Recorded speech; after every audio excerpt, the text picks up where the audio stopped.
প্রথম প্রশ্ন, কিভাবে নফসের গোলামি থেকে বাঁচা যায় এবং তাকওয়া অর্জন করা যায়? আসলে বিষয়টা অনেক দীর্ঘ বিষয়। নফসের গোলামি থেকে বাঁচা, এটা তাকওয়া অর্জন করা, বিষয়টা অনেক দীর্ঘ বিষয়। তবু সংক্ষেপে মৌলিক যে বিষয়গুলো সেগুলো আমরা বলবো। আল্লাহ তাআলার ভয়, আল্লাহ তাআলাকে যদি আমি আল্লাহ তাআলাকে ভয় পাই, তাকওয়া থেকে কিন্তু যে কোনো আমল করা, আল্লাহর আদেশ মানা, নিষেধ থেকে বেঁচে থাকা, এটাই কিন্তু তাকওয়া। সেক্ষেত্রে আল্লাহর ভীতি যদি আমার মধ্যে থাকে, তাহলে আমি তখন প্রবৃত্তির অনুসরণ না করে আল্লাহ তাআলার অনুসরণ করব, তার রাসূলের অনুসরণ করব। দ্বিতীয় বিষয় হচ্ছে পরিণাম সম্পর্কে চিন্তা করা, পরিণামটা চিন্তা করা। যদি পরিণাম চিন্তা করি আখিরাতের, বিশেষ করে যেমন উদাহরণস্বরূপ যদি আমরা বলি যে কিয়ামতের দিন মানে জাহান্নাম বা আল্লাহ তাআলার শাস্তিটা আসলে কত যে কঠিন, তার একটা নমুনা হচ্ছে যে সব থেকে পৃথিবীর সুখী মানুষ, দুনিয়াতে সব ধরনের সুখ ভোগ করেছে এমন সুখী মানুষ, তাকে যখন জাহান্নামে একবার শুধুমাত্র চুবানো হবে, ক্ষণিক সময়, অল্প সময়ের জন্য আপনার আবার উঠিয়ে না হবে, তাকে জিজ্ঞেস করা হবে যে তুমি কি কোনোদিন কোনো সুখ ভোগ করেছো? সুখ কখনো পেয়েছো? তো বলবো, অস্বীকার করবে, না, কখনো সুখ পাইনি। একবার জাহান্নামে চুবানি দিয়ে। আবার বিপরীতে যিনি সব থেকে দুনিয়ায় কষ্টে ছিলেন, আল্লাহর বান্দা, মুমিন বান্দা, তাকে জান্নাতে স্বল্প সময়ের জন্য করানো হবে। তারপর তাকে জিজ্ঞেস করা হবে যে কোনোদিন কোনো কষ্ট তুমি পেয়েছো তোমার জীবনে? সে বলবে, না, আমি কোনো কষ্ট পাইনি। তাহলে জান্নাত কেমন, এই পরিণামটা যদি আমরা বুঝতে পারি, আমরা নফসের গোলামি থেকে আমরা নিজেদেরকে রক্ষা করতে পারবো, আল্লাহ তাআলার গোলামি করব, তখন তার ইবাদত করব। পবিত্র কোরআন অধ্যয়ন করা, এটা অত্যন্ত গুরুত্বপূর্ণ বিষয়। পবিত্র কোরআন পড়া, সেটাকে অনুধাবন করার চেষ্টা করা, কারণ কোরআন হলো চিকিৎসা বলা হয়েছে। আর নফসের গোলামি কি, তার মানে নফসেরই সমস্যা, এটা তো সব থেকে বড় অসুখ। মানে আমার মন যেটা চাচ্ছে সেটাই আমি করতেছি, এটা কিন্তু গোলামি। আমার মন চাচ্ছে না, আমার মন চাচ্ছে শুক্রবারের দিন যেতে মসজিদে, তাই আমি গেলাম। আর অন্য অক্তে মন চাচ্ছে না, যাচ্ছি না। এটা কিন্তু আল্লাহ তাআলার গোলামি হলো না, এটা অন্তরের গোলামি হয়ে গেল, প্রবৃত্তির অনুসরণ হয়ে গেল। সেজন্য পবিত্র কোরআন তেলাওয়াত করা, সেটাকে অনুধাবন করা, এই কোরআন হচ্ছে আমাদের জন্য সার্বিক চিকিৎসা। আশা করা যায় যে যত অধ্যয়ন করব আমাদের অন্তরের রোগগুলো ইনশাল্লাহ দূর হবে। এ হলো সংক্ষিপ্তভাবে কিছু বিষয়, এর মাধ্যমে ইনশাল্লাহ আমরা মানে নিজেদেরকে গোলামি থেকে বাঁচাতে পারবো। তাকওয়ার বিষয়টা হচ্ছে যে পবিত্র কোরআন অধ্যয়ন করা, হাদিস অধ্যয়ন করা, নবী রাসূলদের জীবনী পড়া, তারপরে হলো সাহাবা ইকরামের জীবনী পড়া, সেই ঘটনাগুলো থেকে শিক্ষা নেওয়া। যতটুকু ইলম অর্জনের মধ্যে থাকবো, ইনশাল্লাহ আমাদের তাকওয়া বাড়বে। কেউ ঋণ নিতে চাইলে ঋণ নেওয়ার কারণ জানতে চাওয়া যাবে কিনা? সুদী ব্যাংকের ঋণে কিস্তি পরিশোধের জন্য ঋণ দেওয়া যাবে কিনা? প্রথম প্রশ্ন হচ্ছে যে কারণ জানতে চাওয়া, সমস্যা নেই, অসুবিধা নেই, জানতে চাইতেই পারেন আপনি। বা সব থেকে বিষয় হচ্ছে ঋণ গ্রহীতা যিনি, উনারই তো আসলে বলা উচিত, ঠিক না? ঋণটা কেন চাচ্ছেন উনি বলা উচিত। এমন তো খুব বেশি গোপন বিষয় থাকার কথা না যে যেটা তিনি গোপন করা উচিত। সাধারণত মানুষ যেগুলোতে বাধ্য হয় বলতেই পারে, সেক্ষেত্রে আপনার জানতে চাওয়া অসুবিধা নেই সাধারণভাবে, আর উনার বলতেও কোনো অসুবিধা নেই। কিন্তু যদি এমন হয় যে ধরুন আপনি খুব বিশ্বস্ত, আপনার কাছে ওই ব্যক্তি খুব বিশ্বস্ত, এবং আপনি জানেন উনি হারাম পথে, হারাম কোনো কিছুর জন্য ঋণ করছেন না, আসলে বিপদ, তার প্রতি আপনার আস্থা আছে, আর তিনি কারণটা বলতে চাচ্ছেন না, তাহলে আপনি তখন তার কাছে চাপাচাপি করতে যাবেন না, এটা ভদ্রতা। কিন্তু স্বাভাবিকভাবে জানতে চাওয়া, বা সাধারণত ঋণ যারা নেয় তারাই কিন্তু বলে দেয় যে আমি কেন ঋণ নিতে আসছি। আর আপনি বলেছেন সুদী ব্যাংকের ঋণে কিস্তি পরিশোধের জন্য ঋণ দেওয়া যাবে কিনা? সুদী ব্যাংকের ঋণে কিস্তি পরিশোধের জন্য ঋণ দেওয়া যাবে কিনা, না সুদ দেওয়া যাবে না, প্রশ্নটা তো আমার কাছে আলাকুল্লেহাল। আপনি যদি ঋণ নিয়েই থাকেন ভুলক্রমে, হয়তো জানতেন না যে সুদ ভিত্তিক ঋণ নেওয়াটা নাজায়েজ, বা গুরুত্ব দেননি। এখন আপনার মনে হচ্ছে আমি কেন নিতে গেলাম। এখন তো আপনাকে পরিশোধ করতে হবে। এখন আপনি যদি যাই ব্যাংকে বলেন, ধরুন আপনি সুদ ভিত্তিক ঋণ নিয়েছেন ব্যাংকের কাছ থেকে, কিস্তিতে পরিশোধ করবেন। এখন যদি আপনি তাকে যে বলেন যে ভাই আপনারা জানেন না সুদ দেওয়া হারাম, এখন আমি আপনাকে সুদ দিতে পারবো না, শুধু মূল টাকাটা দিব, ব্যাংক কি মানবে? মানবে না। মানবে না যেহেতু আপনি যেহেতু করে ফেলেছেন, ব্যাংকের যেটা প্রাপ্য সেটা আপনাকে দিয়ে দিতে হবে। আপনি না দিয়ে যদি তারা ক্ষমা করে দেয় আপনাকে, তাহলে তো ভালো, কিন্তু ব্যাংক কি মানবে? না মানলে আপনাকে পরিশোধ করতে হবে। এটা পরিশোধ কিন্তু আপনাকে করতে হবে, নাহলে তো আপনার ওর মামলা দিবে, আপনি আরো ঝামেলার মধ্যে পড়বেন। এই জন্য আগে সতর্ক হওয়া উচিত ছিল।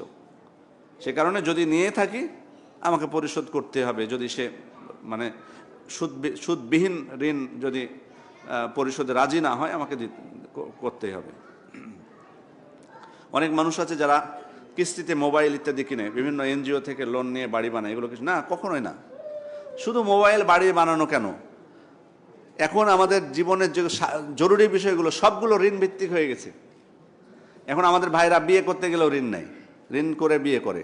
মহর দিবে 20 লক্ষ, ঋণ করে সামর্থ্য নাই তো 10 লাখ টাকা ঋণ করে মহর দিচ্ছে। আল্লাহ তাআলা, আল্লাহ রাসূল সাল্লাল্লাহু আলাইহি ওয়াসাল্লাম, দেখুন এই হাদিসটি বলা দরকার ছিল। যারা এই কাজগুলো করেন, এই হাদিসটা বলা দরকার ছিল। সেটা হলো, আল্লাহ রাসূল সাল্লাল্লাহু আলাইহি ওয়াসাল্লামের কাছে যখন ওই ব্যক্তি গেলেন, বিবাহ করতে চাচ্ছিলেন কিন্তু কোনো মহর ছিল না। আল্লাহ রাসূল সাল্লাল্লাহু আলাইহি ওয়াসাল্লাম কি তাকে বলেছিলেন তুমি ঋণ নাও, দিয়ে মহরটা দাও, দিয়ে বিয়ে করো? এটা বলেন নাই। বরং কি বলেছেন, যেটুকু আছে তার কোরআনের কিছু সূরা মুখস্থ ছিল, তখন বলে ক্বাদ যাওয়াজতুকাহা বিমা মাআকা মিনাল কোরআন, তোমার যে কোরআনের সূরা মুখস্থ আছে যেগুলো, সেগুলো তুমি মোহর হিসেবে তাকে দাও, মানে সেগুলো তুমি তাকে শিখিয়ে দাও, এটাই তোমার মোহর হবে। কিন্তু বলেননি যে তুমি ঋণ করো, অথচ ঋণ করা জায়েজ। সুতরাং আমরা বিবাহের ক্ষেত্রে আপনার যতটুকু আছে ততটুকু দিয়ে আপনি বিবাহ করেন, সেটাই মোহর করুন। রাজি হবে না, রাজি হবে না, সেটা আলাদা বিষয়, কিন্তু আপনি যতটুকু সামর্থ্য ততটুকু। আমরা অনেকে হজে যাই, উমরা করতে যাই ঋণ করে, মোবাইল কিনা তো দূরের কথা, ইবাদত, আল্লাহর ইবাদত করতেছে সুদ ভিত্তিক ঋণ নিয়ে। এগুলো কখনোই শরীয়তে এগুলোকে অ্যালাউ করে না। সুতরাং কিস্তিতে, এখন কিস্তির বিষয়টা আসি। কিস্তিটা আসলে কোনো প্রবলেম না, শুধু যদি কিস্তি হয়। মানে আমি আপনাকে সুযোগ দিচ্ছি, কোম্পানি আপনাকে সুযোগ দিচ্ছে একবারে পরিশোধ না করার। আপনি ধরুন আপনি একটা ফোন কিনলেন 50,000 টাকার, তো আপনাকে 5 মাস সময় দিল, 5 মাসে আপনি 10,000 করে আপনি দিয়ে দিবেন, এ পর্যন্ত কোনো অসুবিধা নাই। অথবা দোকানদার যদি বলে ভাই আপনি যদি নগদে নেন 50,000, আর যদি কিস্তিতে পরিশোধ করেন তাহলে আপনাকে 52,000 লাগবে, এটাও প্রবলেম নেই জমহুরের কাছে। জমহুরুল উলামা ইকরাম বলছেন সমস্যা নেই, নগদে এক দাম বাকিতে আরেক দাম, এটা অসুবিধা নেই। ইমাম আবু হানিফা, ইমাম শাফি, ইমাম মালিক, ইমাম আহমদের মতে সমস্যা নেই। কিন্তু সমস্যাটা কখন ঘটবে? ওখানে সমস্যা নেই, কারণ এখানে বিক্রেতাও কিছু লাভবান হচ্ছে। কোন দিক থেকে? যেহেতু উনি টাকাটা ওনার পড়ে থাকতেছে, আর ক্রেতা কিছু সময় পেল, অসুবিধা নেই এটাতে।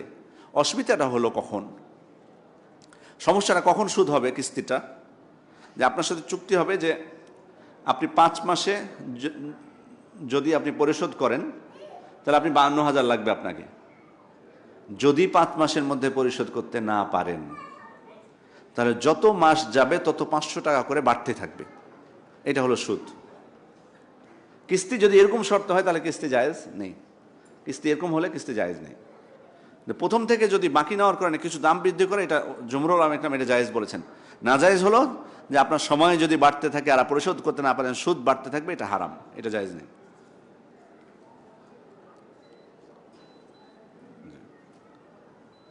বিকাশের মাধ্যমে ব্র্যাক ব্যাংক এবং সিটি ব্যাংকে ডিপিএস এর মাধ্যমে যে ইন্টারেস্ট আসবে সেটা কি হালাল? আমার জানা মতে এগুলো সুদি কারবার আছে। এখন ওরা যদিও অনেক ব্যাংক এখন অনেক কৌশল, তারা ইসলামিক শাখা বা ইসলামী করেছে বিভিন্ন ইয়াগুলো, কিন্তু এখানে যে আসলে কারা আছে, মানে সেখানে শরিয়া বোর্ডে বা শরিয়া বোর্ডে যারা আছে তারা সত্যি আন্তরিক কিনা, বা শরিয়া বোর্ডে যারা আছে তাদের কথা মতামত নেওয়া হয় কিনা, এগুলো নিয়ে অনেক সন্দেহ আছে। যে কারণে বিশেষ করে স্বীকৃত সুদী যেগুলো ব্যাংক, সেগুলোতে আপনারা যাবেন না, বেঁচে থাকুন এগুলো থেকে। এরপরের প্রশ্ন হচ্ছে, আমার আহলিয়াকে যদি ওনার কোনো আত্মীয় স্বজন দাওয়াত করেন, তাহলে উনি উপহার ছাড়া উপস্থিত হতে চান না, যদি উপহার দিতে না পারেন তাহলে দাওয়াত গ্রহণ করেন না। এই সমস্যার জন্য আমরা অনেক সময় ঋণগ্রস্ত হয়ে যাই। পরে জানতে পারি এটা তাদের এলাকার রেওয়াজ। এখন আমি এই সমস্যা থেকে কিভাবে উদ্ধার পেতে পারি? এটা তো আমাদের সব ওনার এলাকা না, এটা তো আমাদের দেশের সব জায়গারই রেওয়াজ, তাই না? মানে উপহার ছাড়া সাধারণত যেতে চায় না, বা উপহারটা অনেকটা ঘটা করে উপহার নেওয়া হয়। বিয়ে দাওয়াত দেওয়ার পর, খাওয়া দাওয়ার পরে বসে যায়, আসে না আপনাদের দিকে এগুলো?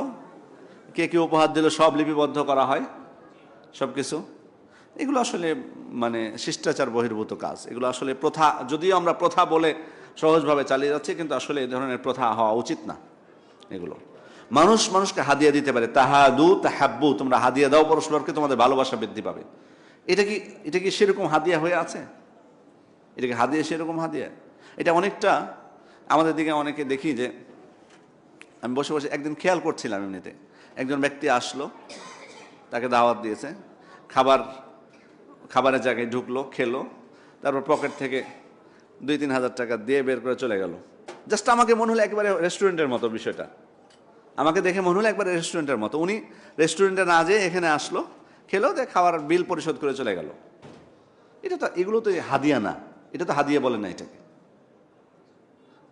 তো যাই হোক, বিশেষ করে উনি যেটা বলেছেন বাস্তব অবস্থা, যে আমাদের কিছু কিছু দাওয়াত আছে, সেখানে আপনি না গেলে বরং, মানে যদি আপনি না দেন কিছু, মানে আপনার নাম উঠবে না, এটা নিয়ে সমালোচনা হবে, অমুক এসেছিল খেয়ে চলে গেছে শুধু, পরবর্তীতে আপনি আর অনেকের কাছে দাওয়াত পাবেন না। অলিমাগুলো এরকম হয়ে গেছে। আল্লাহ কুল্লে হাল, স্বামী ঋণগ্রস্ত হয়ে যাচ্ছে না।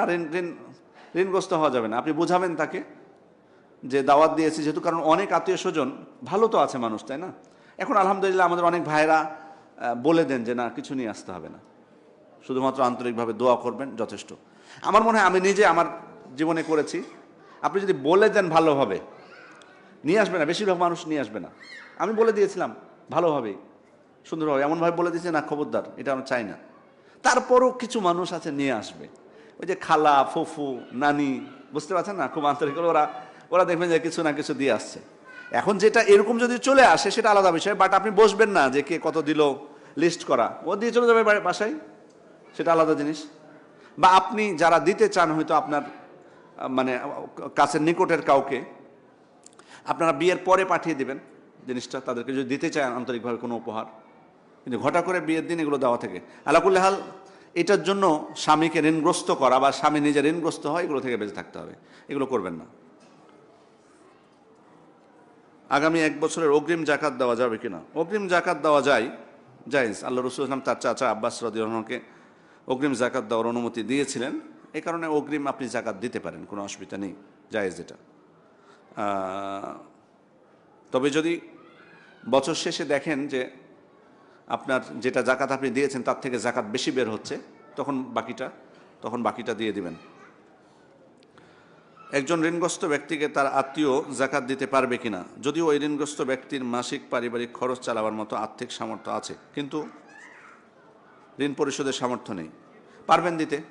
কারণ মানে জাকাতের যে খাতগুলো আছে তার মধ্যে একটা হলো ঋণগ্রস্ত ব্যক্তি। সেক্ষেত্রে ঋণগ্রস্ত ব্যক্তিকে যে খাওয়া দাওয়া কিছুই করতে পারেন এমন না, মানে উনি ওনার পরিবারটা চালাতে পারে, বাট ঋণগ্রস্ত হয়ে গেছে, তাকে জাকাত দিতে পারেন। ঋণ পরিশোধের জন্য যেটুকু প্রয়োজন সেটুকু আপনি দিতে পারেন, কোনো অসুবিধা নেই।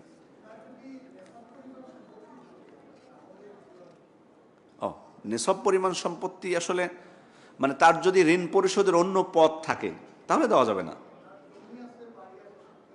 না না না, যদি এমন ওনার জরুরি যেটুক আবাস থাকার যেটুক জায়গা, ওটুক বাদ দিয়ে যদি অন্য কোনো সম্পদ থাকে, ওটা একটা সম্পদ। মানুষের শুধু নগদ টাকাটা সম্পদ না, এটা তো প্রশ্নে উল্লেখ করা হয়নি। ওর অন্য সম্পদ থাকলে আপনি দিবেন না, সে অন্য সম্পদ বিক্রি করে প্রয়োজনে ঋণ পরিশোধ করবে।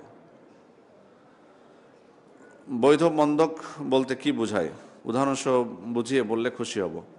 বৈধ বন্ধক তো আসলে রহন, যেটা এটা তো বৈধই, এটা আসলে বৈধ। আমরা যেটা বানিয়েছি সুদকে বন্ধক বলেছি। এটা বন্ধক হলো নর্মালি, ধরুন কি বলবো, কিছুর উদাহরণ দেব। হয়তো ধরুন আমি ইমার্জেন্সি আপনার কাছ থেকে হয়তো মানে 20,000 টাকা ধার নিচ্ছি, যে আপনাকে আমি রাত্রে দিয়ে দিব। তখন আপনি কোনো নিশ্চয়তা পেলেন না, বাকি তখন আপনি বললেন আপনার মোবাইলটা রেখে যান আমার কাছে, আপনার মোবাইলটা আমার কাছে রেখে যান। আপনি রাত্রে 20,000 টাকা ফেরত দিয়ে মোবাইল নিয়ে যাবেন, এটা হলো বন্ধক আসল। এটা হলো বন্ধক, এটাকে বন্ধক বলা হয়। বন্ধক জায়েজ শরীয়তে, কিন্তু কিছু নীতিমালা আছে, কিছু নীতিমালা আছে এর আবার, মানে গরু ছাগল যদি বন্ধক হয় ওর খরচকে বহন করবে, বা কিছু বিধান, বিস্তারিত বিধান আছে। এগুলো বিস্তারিত শিখতে হলে ফিকহের কিতাব পড়তে হবে, মানে যে কোনো কোর্সে ভর্তি হতে হবে। তাহলে ফিকুল মুআমালাতের মধ্যে এই অধ্যায়গুলো আছে। ফিকুল মুআমালাত বলে যে ফিক আছে, লেনদেন অধ্যায়, সেখানে আমরা বিস্তারিতভাবে এগুলো পাবো, এই বিস্তারিত বিধিবিধানগুলো। জি।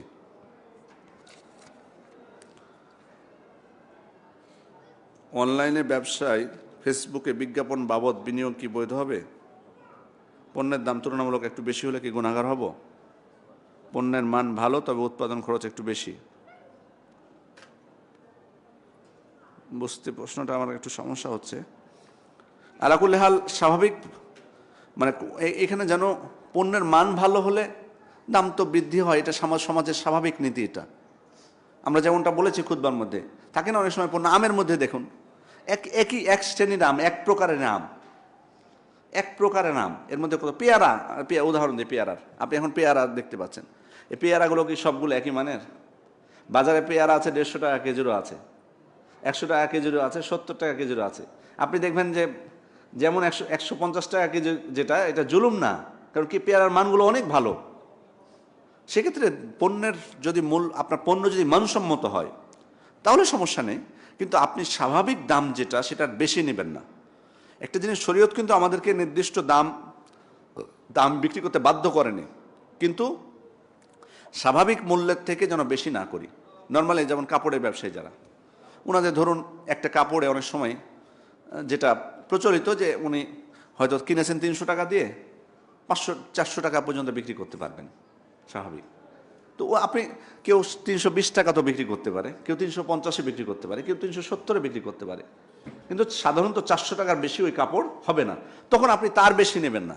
কিন্তু এই 400 টাকার মধ্যে যে কোনো মূল্যে আপনি বিক্রি করতে পারেন, সমস্যা নেই। দোকানে গেলে শীতের পোশাক বলি বা অন্য পোশাক একদম হবে সব দোকানে? না, একদম হবে না, কেউ কম নেবে কেউ বেশি নেই, এটা হতে, এটা অসুবিধা নেই। শুনুন, পণ্যের মান ভালো হয়, মুদ্রা কথা কাউকে ঠকাবেন না, ধোঁকা দিবেন না, তাহলেই হবে। মান গসা হালাইসামিন না। আচ্ছা, আর আছে?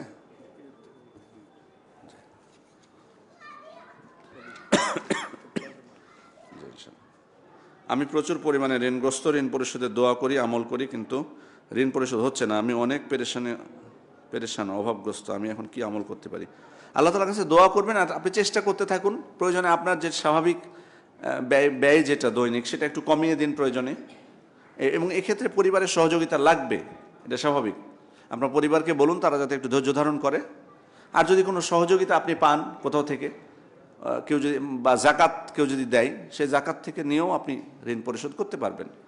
কিন্তু আপনার, উনি যেমনটা ইঙ্গিত দিলেন যে অনেকে আছে মানে জমিটাকে সম্পত্তি মনে করে না, জমি আছে এটাকে সম্পত্তি মনে করে না, এই জন্য শুধু ঋণ না, হজও মনে করে না যে তার উপর ফরজ।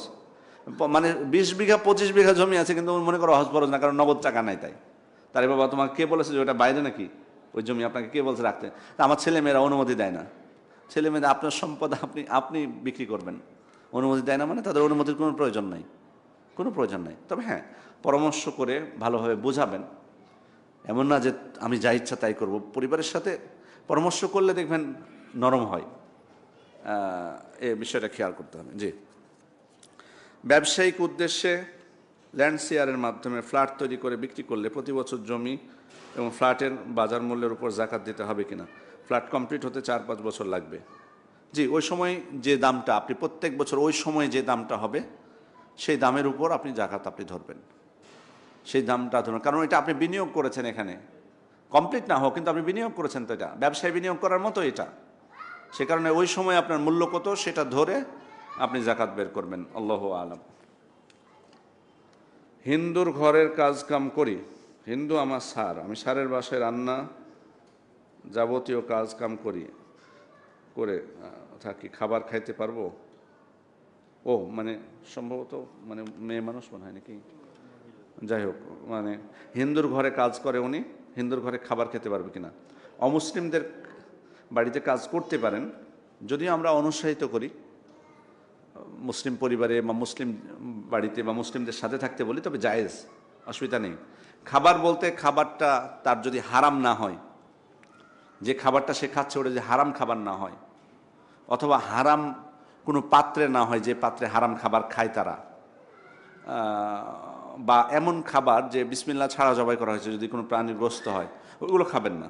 বাকি হালাল খাবার হলে খেতে অসুবিধা নেই। বিসমিল্লাহ পড়ে খাইতে পারবো, খাবারের পরে আলহামদুলিল্লাহ বলতে পারবো, তারপরে গান বাজনা করে আমার কোনো সমস্যা হবে? আমি চাকরি করি, আমি কি করব?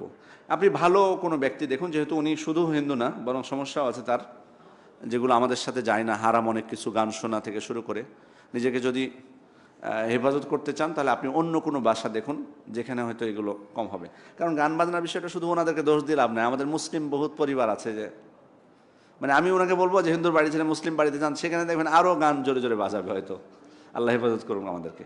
আলাকুল্লি হাল, আমরা সর্বোচ্চ চেষ্টা করব ভালো কোনো পরিবেশে কাজ করার জন্য, এটা সর্বদা আপনার চেষ্টা থাকতে হবে। আমি সেলসে জব করি, প্রতি মাসে একদিন মিটিং থাকে, ওই দিন আসরের সালাতের সময় দেয় না। আমি কি জোহর এবং আসরের সালাত একসাথে পড়তে পারবো? সবাই মুসলিম বাধ্য হয়ে। আসলে খুব মানে যদি সবাই মুসলিম হয়ে থাকে তাহলে এটা বড় আফসোসের বিষয়। আমাদের দেশে এই জিনিসটা খুব খারাপ। এটা অন্য দেশে আবার আমরা দেখি ভালো, আলহামদুলিল্লাহ, সৌদি আরব বা আরও কিছু দেশ আছে। অমুসলিম দেশেও তো আসলে তাদের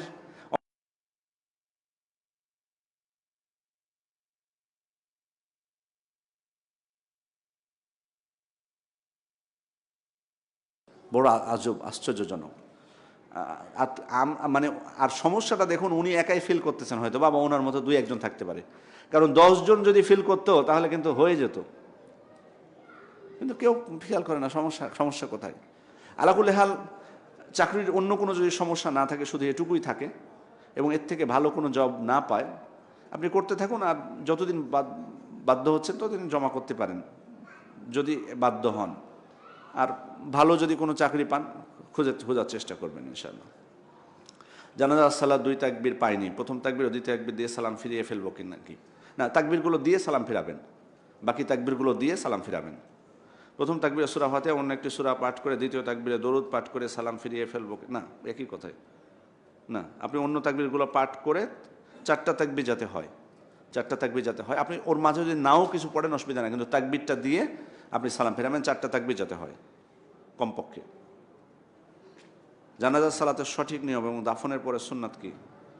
জানাজা সালাতের নিয়ম আপনি বলেছেন, প্রথম তাকবীর দিবেন, প্রথম তাকবীর দেওয়ার পর সূরা ফাতিহা, সানা বা দোয়াউল ইস্তিফতা নাই জানাজার সালাতে, বর্ণিত হয়নি, সাব্যস্ত নয়, শুধু সূরা ফাতিহা। সূরা ফাতিহার সাথে অন্য একটা সূরা মিলানো যায়, না মিলালেও চলবে। তারপর তাকবীর দিয়ে দরুদ পাঠ করবেন, তারপর আবার তাকবীর দিয়ে নির্দিষ্ট যে দোয়াটা আছে আল্লাহ রাসূল থেকে সাব্যস্ত হয়েছে, এগুলো মুখস্থ করতে হবে। এগুলো ওখানে তার দেখে দেখে পড়া যাবে না, সব জায়গায় দেখে পড়ি, জানাজা সালাত আর পড়া যাবে না। আল্লাহ মাগফিরলাহু ওয়ারহামহু ওয়াআফি ওয়াআফু আনহু, এই দোয়াটা বিশেষ করে। আবার আমি দেখেছি অনেক জায়গায় এই দোয়াটা পড়েন, এটা অনেক চমৎকার একটা সুন্দর দোয়া। আল্লাহ মাগফিরলি হাইয়িনা ওয়া মাইয়িতিনা, এই দোয়াটা, এই দুইটা দোয়া কমপক্ষে মুখস্থ রাখবেন। আর বাচ্চাদের জন্য বিশেষভাবে একটা দোয়া আছে, আল্লাহুম্মা জাল্লি আলানা ফারাতান ওয়া সালাফান ওয়া আজরা, এই দোয়াগুলো মুখস্থ রাখবেন। একটা যদি কমপক্ষে পড়া হয় একটাই পড়বেন।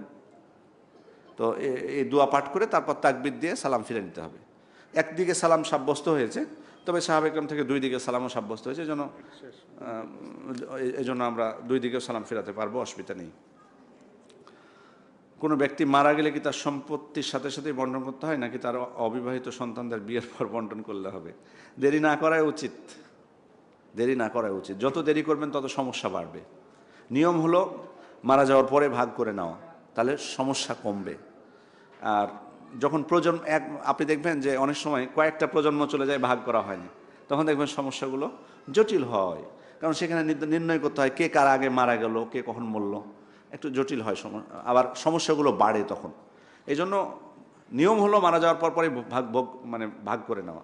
কারণ এর মধ্যে কারো দায়িত্ব থাকলে সে, ধরুন বেশিরভাগই যারা সন্তান, ওই যে বাড়িতে যেটা ঘটে, বাবা মারা গেছে তখন বড় ছেলে ওইগুলো দেখাশোনা শুরু করে, ঠিক আছে?